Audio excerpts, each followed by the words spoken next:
Welcome to the Community Leader Podcast, where we talk with successful real estate agents from around the country.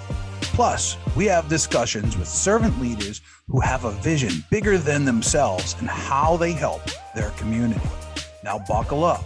We launch in 3, 2, Hey everybody, 1. Welcome back to another episode of Real Estate Community Leaders. I'm Johnny Moe, and I'm here with a longtime friend of mine who's an amazing agent and has a great team. And I'm going to just introduce her right now. She's from Missouri, right? The most beautiful area. Where are you from? Springfield? Yeah, Springfield. Springfield, Missouri. From Springfield, Missouri, everybody, please welcome Kellie Revoir. Hi, Kellie. Hello. So yeah, totally from the Midwest, Missouri. So it's Revoir. It's not near as fancy. Although I'm sure that if I lived in a fancier area, maybe I would care. And we could say revoir because it sounds so pretty and fancy in French. So au revoir means goodbye in French. All right. Bye, Kellie. Not yet.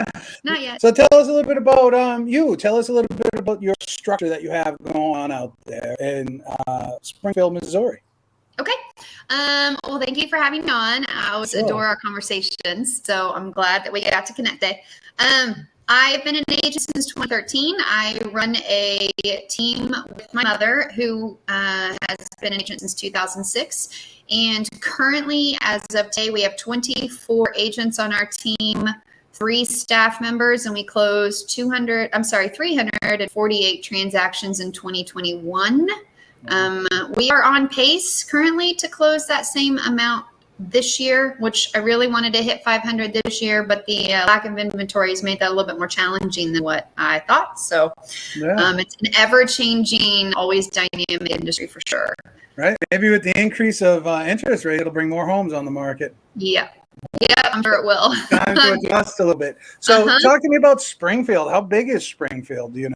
Springfield's only about 165,000. When you include all metro areas, we have about a population of 300,000. I sell pretty much all over within a 2-hour radius of me. So Branson, Missouri is a hot commodity right now as well. It's a big, I say big, I mean, it's a tourist destination for sure, and a lot of short-term rentals down there. There's a lot of lakes down there as well. So we do get a lot of investors that look, because I am in the Midwest, the 1% rule in terms of investing in their strategy to earn 1% rents. It's been a little bit more challenging this last year, but we can pretty much stay on par with that. It's a good place for a lot of investors to come and purchase rentals. Oh, good. Well, listen, investors has always been probably 20% of my business. So maybe 25, 30% of my business.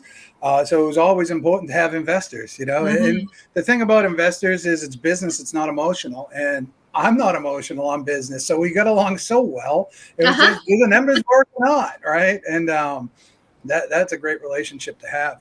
With, you said 24 agents? Yes.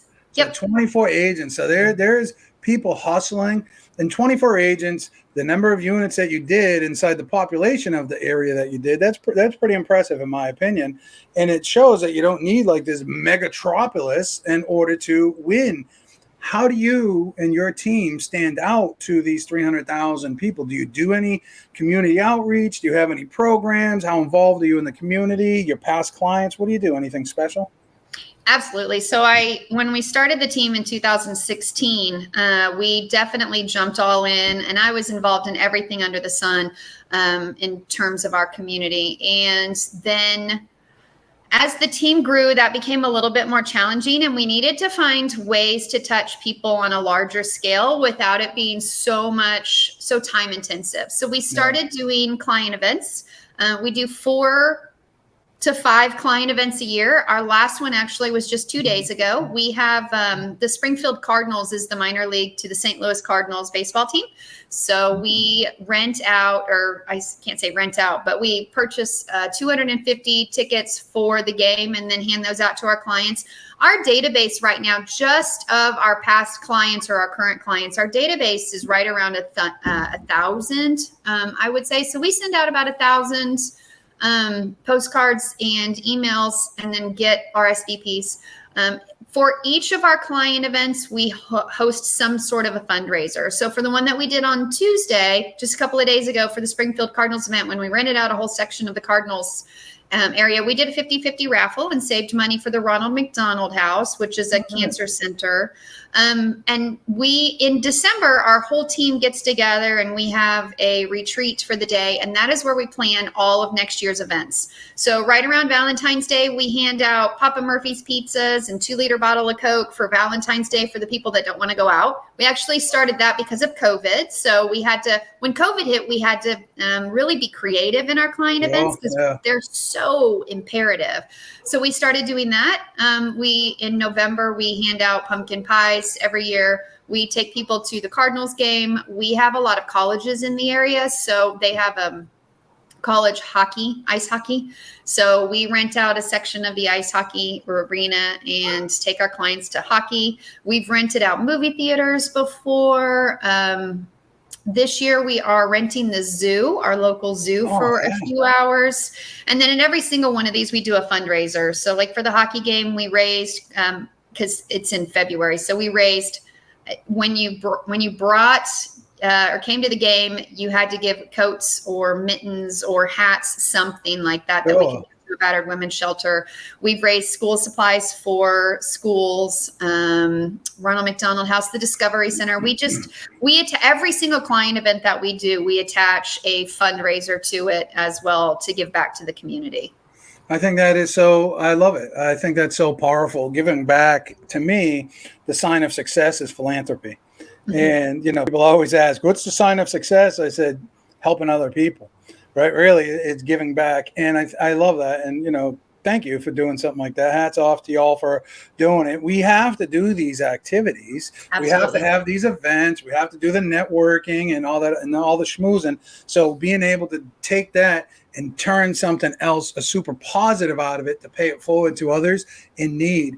I'm heading to Philadelphia on Saturday, flying out, doing an event, flying back same day. Because my partner out there, one of my partners out there, I put her together with another person that does community outreach, and they all took it upon themselves. Now there's this big thing going on, and I got to show up and be like, hey, all right. That's awesome. You never know who you're going to touch. It makes me cry. It legit makes me cry, being able to do good things and seeing seeing the effects of those good things happening. So community outreach, past clients is super important to you. How much of your business do you think, would you say, is referral based or sphere of influence based? Yeah. So last year, and I have to know these numbers very well. So last year, we were 38% for sphere, referral, and past clients. Okay. So and that we attribute that directly to our client events. At least one client at every single event will approach me or their agent, their team agent that they might have worked with that was on my team, and say, hey, my sister's looking for a house, or, I've been meaning to call you to talk to you about listing my house. And it's happened at every single one of our events. So, and we partner with title companies and lenders to help pay for it. So it's not even that big of an expense for us. And we constantly get the repeat and referral business. And it's not about whether or not they attend the event. The big thing is they get a save the date card from us in January. We also send out newsletters every month through the snail mail, because I think email is just, everybody does email anymore. And so many of us delete our emails. It's the first thing we all do in the morning, just delete. So we still send out newsletters via snail mail. So we send out postcards that say, hey, we got a client appreciation event coming up, save the date cards. I mean, we're touching them multiple times every single month. Then the closer that we get to the event, it's another touch. I text them over a picture of the postcard and say, do you want to come? Or I'll give them a call. Do you want to come? Or do you want a pie? Or do you want a pizza? And, I've had so many clients that have said, we've never had a real estate agent do this. I can't even remember our old real estate agent's name. But for us, I want to be I want to be at the top of their mind. It is so hard. And, anybody that's been an agent, even for a month, understands how hard it is to obtain one client. So once you've attained them, the easiest part is just to keep in touch with them. But the problem is that you forget about them and they go away, and then you never hear from them again. And then you work really hard to get client number 2, and you work really hard to get client number 3. And that's the most expensive way, not only financially, but also on your time. Yeah. Whereas when you've got them and you've treated them right and you've given them good service, then it's easy. It's easy to constantly get that stream of clients. Sure. And how many transactions did you do? You said 300 and some odd? Yeah, almost 350. Okay, so 350 times roughly 40% is 120 plus deals. I hate the word deal. Transactions, 120 plus transactions from referrals, fair info, repeat business. And that's amazing. Man, that's a great business in itself right there. What else do? You do online marketing, cold calling, anything like that? We don't do cold calling. We do a lot of lead generating through different companies that are out there. You know, you can pay like a PPC style thing, so you can pay for a lead. So we do that because we do have a lot of agents on our team, and we cater our team to brand new agents. I love brand new agents. They're the most fun, exciting people to work with, I feel. So you can mold them. You can mold them. I know, that's exactly right. All right. And then, so we do a lot through that. Of course, our client appreciation events is huge for us. That's something that we will never stop doing. When COVID hit, we had to get very creative with what we did. So we started, and we're continuing to do this, but online we do giveaways for Mother's Day. We do giveaways for Father's Day and also Pets Day. So it's just an online thing. You fill out your Google Doc, and we don't even in Missouri, we're not allowed to get that information and add it to our database. So we really just do it just to get our name out there, where you just fill out a Google Doc sheet, and we give you a gift card to a local restaurant for Father's Day and Mother's Day. And then for pets, the giveaway is PetSmart, I think is what we do. So we collect the names there and draw a name, and we do a Facebook Live. So that's another way that we can stay engaged with our clients. During Christmas, we send out letters to Santa. So if you're a parent, you submit your kid's name and what they want for Christmas, and then we fill out a little letter, and it literally looks like it is from Santa, and we stick it in the mail. And this is something we handwrite it all and stick it in the mail. So the kids are so excited when they get, what they think is a letter from Santa. And that's just another way that we stay engaged in our community. Anytime that there's any kind of a fundraiser, our board of realtors does a lot of fundraisers for RPAC. There's bowling tournaments that we do for, it's called Champion of Athletes. It's very similar to Special Olympics. And so we have a bowling team for that. We have trivia nights, all kinds of just fun things. Not only is it good for team building, it is good for our reputation as well. The culture that we have spent so hard designing what we feel is a great culture in our community, because I feel like when people are excited to get up and go to work, they work around people that they love, then that excitement and that passion is going to be passed on to the clients. Sure, absolutely, it will be. And you have your agents. I don't think they realize how lucky they are. Because you are a coach with a national company, and you work with, not only do you work with coaching other people to get to your level of success, you're surrounded around other people that are on that level or above. And so when you have that camaraderie, it can't help but bring, it's the synergy. It brings everybody else up. But your agents have you to be their coach. Do you have a special program for them? What disciplines are in place? Because to do all this work, it takes planning, it takes execution.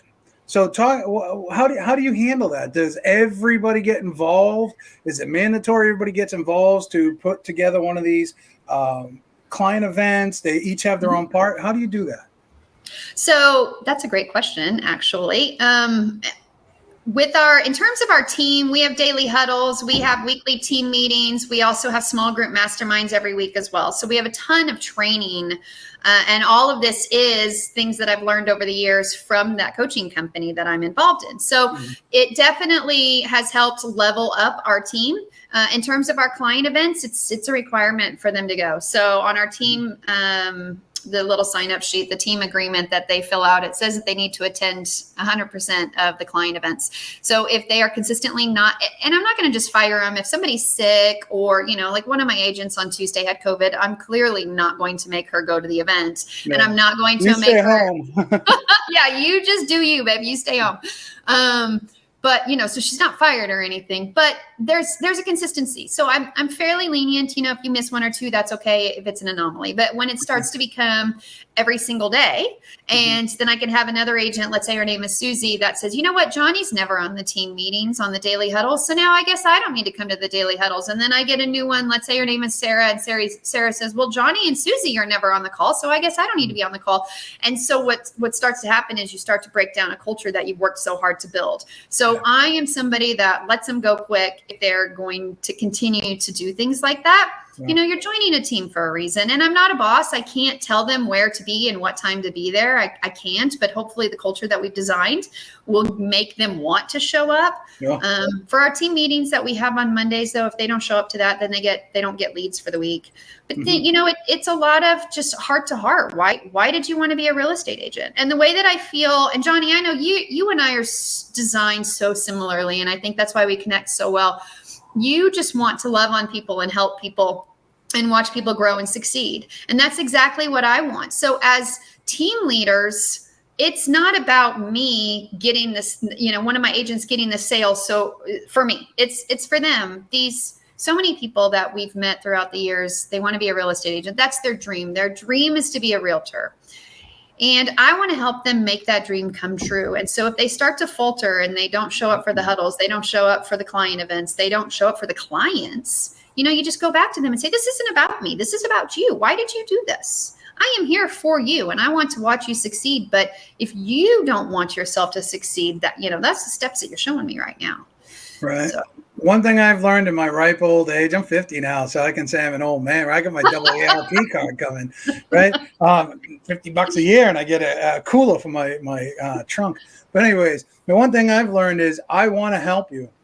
Only if you want to help yourself. If you don't want to help yourself, I don't have time for you. I just don't have time. I only have time for those who want to help themselves, who are on my path, right? I mean, if I can't help you, I'm going to refer you to somebody, but I stay in my lane now, right? And boy, if you want it, right? It takes discipline, it takes leadership and everything. What is one thing? Because you didn't start out on a team, you obviously have to start out as an individual, and you evolve into a leader. And what you're talking about is leadership skills. There's bosses, and then there's leaders, right? I know you're not a boss. I know you're a leader. So what did you do? How did the leadership skills evolve for you, and how did you get into that role? So I've always been a leader. I feel like even as a child, I was the leader. I was the one that people would look to help them make their next move. So I think it was a fairly natural transgression for me, or a fairly natural path that I went on. Over the years, I'm a heavy reader. I read a lot. And honestly, it was a lot of trial and error, because when I originally started building a team, I would get very frustrated with the agents and I would just want to blow it all up. And my mother's way more patient than me. And she would say, calm down, calm down. But I think over the years of just being surrounded by people that are smarter than me and watching what they do and emulating what they do and how they treat people and how they speak to people, being a leader is extremely difficult, but it's something I take great pride in. And as a leader, I have a responsibility to my team to have the difficult conversations. I have a responsibility to my team to get rid of the toxic person on the team, even if I don't want to, or even if that person's making me a lot of money because they're closing a lot of deals, but they're bringing a toxic aura to the team.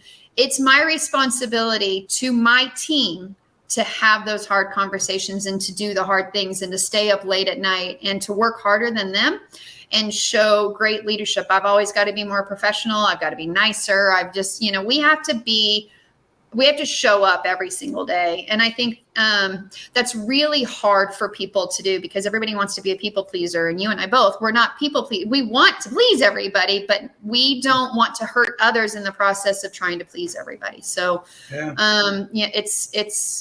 definitely a challenge to be a leader, but I love a good challenge, and it is my most favorite role in life.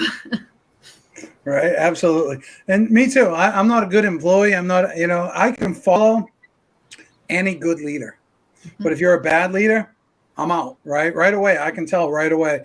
And you mentioned toxic twice in this episode, and it's reminds me of an orange. If you got an orange that's going bad, it's going to get all the other oranges bad. But if you remove that bad orange and throw it away, those other oranges are going to last just perfectly fine and thrive until you eat them, right?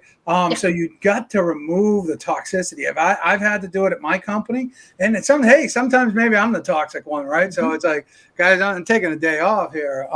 But you got to be able to identify that toxicity because it will drag everybody down. So I'm an agent on your team. I'm brand new, right? I come to work for your team. What's your team name? The Revoir team. Okay, so I very unique, right? It totally is. What advice are you going to give me on day one? On day one, we have a Trello board that has our onboarding, so you'll get access to that Trello board. I want you to start coming to every single Monday meeting, start jumping on the huddles, and start attending our tier 1 group masterminds, our small group masterminds. So you jump in right then, just start on it. The cool thing about that Trello board, it took me a long time to make. That was a COVID project, but that's my onboarding, and I can tell a lot about a person on how quickly they go through that Trello board. So if they go through it all within 1 week, they probably didn't learn a dang thing, and they're going to ask me a ton of questions, and I'm going to get irritated because they didn't even watch all the videos they said they were going to watch. But if it takes them 6 weeks to do it, they're not motivated at all, and I don't want them on the team. So the Trello board really is a huge piece of my knowledge on how well this person's going to perform on the team. Yeah. So you start with the Trello board immediately, and then you start attending all of our events. So you said tier 1. Do you have it set up like brand new tier 1 after you hit a time or production level, you move up that way? Yep. Yeah. Oh, that's great. We only have 3. I mean, it's nothing huge. We've got tier 1, tier 2, and then our listing agents, which can also. So we don't have a separate listing agent versus buyer's agent, but tier 2, if you've got a buyer that has a house to sell, I want you to start learning how to sell houses. And then by the time they hit tier 3, they actually start getting seller leads and still working with buyers. Nice. That's awesome. And you're still out there grinding.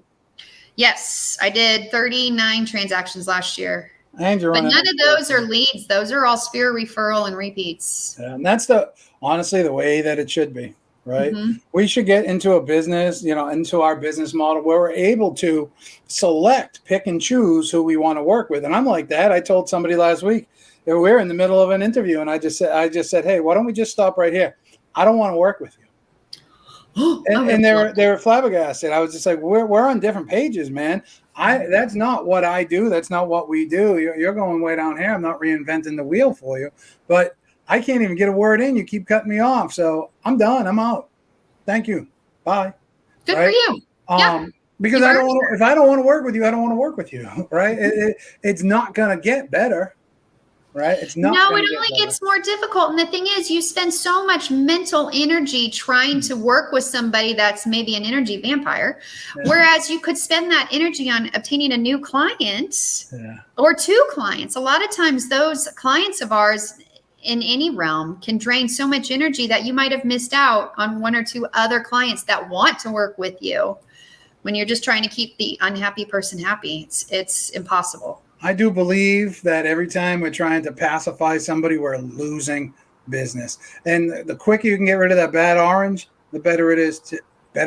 Right? It's just the better that it is. All right. So we're winding down. We got a couple minutes left. What is something you would tell somebody out there? We're coming into a market. A lot of people that are in the industry right now have been in a great industry, right? With record low interest rates and everything else like that. But we're going to shift back to normal, and rates are already over 6% and such, which affects buyability and things like that. What's a piece of advice you can give somebody out there to weather the storm that's coming, or if they're just getting into the business, how they can break in? I think it's better to be brand new right now because you haven't been spoiled with 2.95%, right? What's a piece of advice you can give somebody to survive this upcoming turbulent water? Real estate's always turbulent. Just 2 years ago when COVID hit, none of us knew what was going on either. So you just wake up and you just go to work. And you can't sit here and think, oh my gosh, the world is coming to an end or real estate's going to be so hard, because that's exactly what's going to happen. But if you wake up every single day and you say, I've got this, this is exciting, I can't wait, who am I here to help next? That's what you're going to get. So whatever energy you're putting out will be the energy that you receive. So it is what it is. I mean, if you are in this real estate game for the long haul and you want to do this, you're going to see the ups and downs over the years. I mean, my parents they're builders. They've been building since the 80s. My family has gone through it all, and we just get up every single day, put our pants on, put one foot in front of the other, and go to work. And that's what we do. And there have been times where we might not make as much money. There's been times where we've made a lot of money. We don't spend it all. We definitely save for a rainy day because we've seen the ups and the downs. And so quite frankly, this isn't even a down. This is a balance. I'm ready for the balance. I'm ready. I am ready for it because I think that we need it. So many of us have been so busy over the last few years that our work-life balance is completely out of whack because we want to take advantage of it while you can. And that's great. So hopefully you've stockpiled away and I don't know, just get ready, just be ready, but get up, put a smile on your face and go find out who you're going to help next. Right. Hey, listen, man, people buy in an up market, they buy in a down market because housing is needed. The only question is who's going to be the agent at the closing table. Yep. Right. And it's good because it's going to be one. Is it going to be you or are you going to bag out? Right. You're going to do the extra work. Might take a little extra work right now, but boy, if you make 10 extra phone calls a day, that's 50 per week. That's, I don't even know at the end of the year, 3,500, right? Yeah. So my mom became licensed in 2006. We've been building since the 80s, but she worked for my father. And then, with the market in 06, everybody remembers what it was like in 06. So she was like, I think I'm going to go get my license. So she got her license and then 2008 hit. My father couldn't build a single home because banks weren't loaning any money unless it was for customs, and nobody was building any custom homes in our area, obviously. So her business grew exponentially during the recession because everybody else was bailing, and she got up and she went to work. And I think, she had her largest growth because she was just a single agent. She had her largest growth during the recession. That's phenomenal. Yeah. That's awesome. Hey, everybody. We're out of time. We're running down. This is a great conversation. Kellie, I want to thank you for being here. Listen, y'all, come and join us in the Real Estate Agent Community Leaders group on Facebook. Just go to facebook.com/groups/community leaders. You'll find us. Come. These are the conversations that we have. We talk a lot about community, sphere of influence, networking, and of course, video, because video is the most important thing out there. And when you learn from me, I'm the only one that'll teach you this, video networking, and learn from a digital marketer that helped in the 90s work for some of the biggest companies out there. I get it. I understand that we have these conversations in that group. Come on over there, and there's a lot of cool people like Kellie in there with different podcasts and such. And if you got any referrals to send out to Springfield or Branson, reach out. How do they find you, Kellie? My name, Kellie Revoir. You can pretty much find me on everything, Instagram, Facebook, all of that stuff, just from @Kellie Revoir. It's my tag, I think, on almost all social media. So very, very easy. You can friend me on Facebook. Find Kellie Revoir. Au revoir. Thank you everybody for being here. Peace out, Kellie. Thank you. Thank you.